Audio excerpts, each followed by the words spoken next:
मैं आज भी उस दिन को नहीं भूल पाई जब मैं पहली बार शहर से लौटी थी अपने गांव क्योंपुर।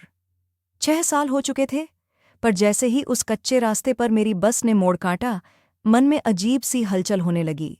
वही धूल से भरी हवा, वही खपरेल के मकान और वो बचपन वाला पीपल का पेड़, जैसे अब भी मेरा इंतजार कर रहा हो। मैंने जैसे ही आंगन में कदम रखा, माँ ने दौड़कर मुझे गले लगा लिया। उसकी आंखों से आंसू ऐसे निकल रहे थे जैसे किसी सूखे खेत को पहली बारिश मिल गई हो।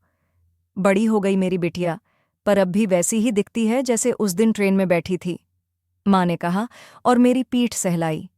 घर तो वही था, लेकिन हर कोना जैसे एक कहानी सुना रहा था। मिट्टी की वो खुशबू जो शहर की बड़ी बड़ी इमारतों में नहीं मिलती, वो यहाँ की हर शहर में सपने मिलते हैं, पर गांव में अपनापन मिलता है। शहर में पहचान मिलती है, पर गांव में वही मिलते हैं जो बिना कहे आपको समझ लेते हैं। कभी कभी हमें बहुत दूर जाना पड़ता है ताकि हम समझ सकें कि हमारा असली घर, असली प्यार हमेशा हमारे पास ही था।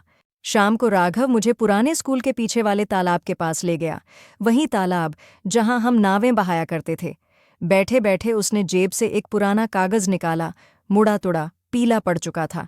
ये तुम्हारे लिए था, पर कभी हिम्मत नहीं हुई देने की। मैंने वो चिट्ठी पढ़ी। प्रिय नंदिनी, जब तू इस गांव से चली जाएगी ना, तब हर चीज तुझे याद करेगी। स्कूल की घंटी, वो आम का पेड़, और हाँ, मैं भी। मैंने कभी तुमसे कुछ कहा नहीं, लेकिन हर बार जब तुम हंसती थी, मेरे अंदर कुछ खिल उठता था।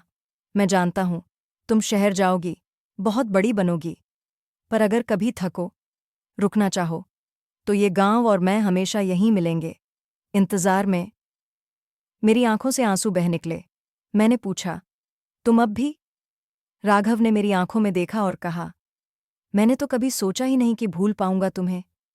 उस पल कुछ टूट कर जुड़ गया। शहर में सब कुछ था, नौकरी, पैसा, ऊंची बिल्डिंग्स, पर उस दिन समझ आया कि सुकून कहाँ था। इस मिट्टी में, माँ की गोद में और राघव की आंखों में। अब मैं यहीं रहूंगी। अब चाचा की परचून की दुकान बंद हो गई थी, स्कूल में नए कमरे बन गए थे, और राघव, वो अब मास्टर साहब बन गया था। राघव मेरा सबसे प्यारा दोस्त। हम दोनों साथ पढ़ते थे, साथ खेलते थे। जब मैं पहली बार स्कूल गई थी, राघव ने ही मेरी स्लेट पर अ लिखा था। जब पहली बार गिरकर रोई थी, उसी ने मिट्टी झाड़ी थी और बोला था, नंदू, बहादुर बच्चे कभी नहीं रोते। मैंने सोचा, अब मिलूंगी तो वो मुझे पहचान भी पाएगा या नहीं। अगले दिन सुबह मैं कुएं पर पानी भरने गई थी। वहीं पेड़ की छांव में वो खड़ा मिला। हाथ में कुछ किताबें थीं और आंखों में वही शरारत। आ गई शहर वाली मैडम, उसने कहा और हंस दिया। मैंने मुस्कुराकर कहा, तुम अब भी वही हो राघव। वो बोला, पर तुम तो बहुत बदल गई हो। अब तुम्हारी आंखों में सपने ज्यादा और सवाल कम हो गए हैं। वो बात सीधी दिल को लगी।